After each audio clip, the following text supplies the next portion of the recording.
guys, I'm gonna draw here. Yeah, in the back too.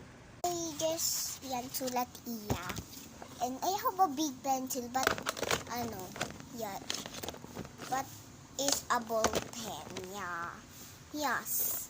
I'm gonna use this one.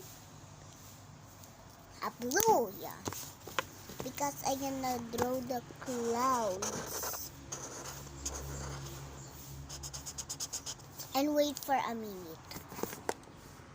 Hi guys, ito yung finished process.